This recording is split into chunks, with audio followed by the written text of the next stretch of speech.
কি দোস্ত, কার নিরাপত্তার উপরে ভরসা করে সেজদা দাও না? তোমার কোন আব্বা তোমারে বাঁচাবে? আল্লাহকে সেজদা দাও না নাফরমান।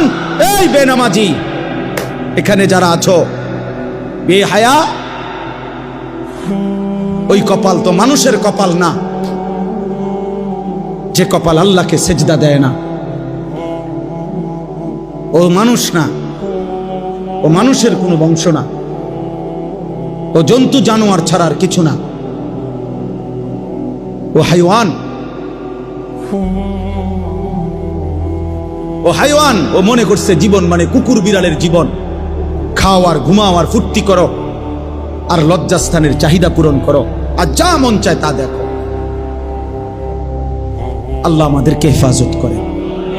শেষ আমার কথা, গুনাহ ছাড়তে হবে, গুনাহ ছাড়তে হবে। বলেন ইনশাআল্লাহ। নজর হেফাজত করে, নজর আজকে সবচেয়ে বড় গুনাহ। চিন্তাবিদ, পণ্ডিত, গবেষক, মুসলিম মনীষী, সারা পৃথিবীর গবেষণা এটা, সবচেয়ে বেশি গুনাহ আজকে নজর, এই চোখের গুনাহ। এই মোবাইল পাগল বানায় ফেলছে, এই নারীদের বেসামাল অবস্থা পাগল বানায় ফেলছে।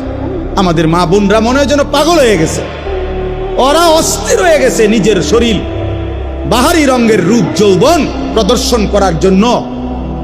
একটা সময় ছিল রাস্তায়, বাজারে, সর্বত্র নারী একদিকে দাঁড়াইতো, ছাতি হাতে দাঁড়াইতো, আলগা রাস্তায় বাঁকা হইয়া অন্যদিকে ফিরত মহিলা পুরুষ পার হওয়ার জন্য।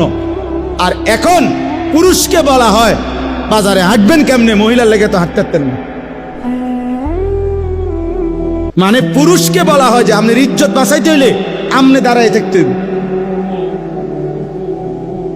আমনে দাঁড়ায় থাকতে হইবে।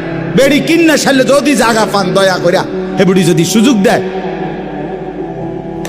আস্তাগফিরুল্লাহ, আস্তাগফিরুল্লাহ। গুনাহ ছাড়েন, স্ত্রীর দিকে নজর দেন, ছেলের দিকে নজর দেন, মেয়ের দিকে নজর দেন।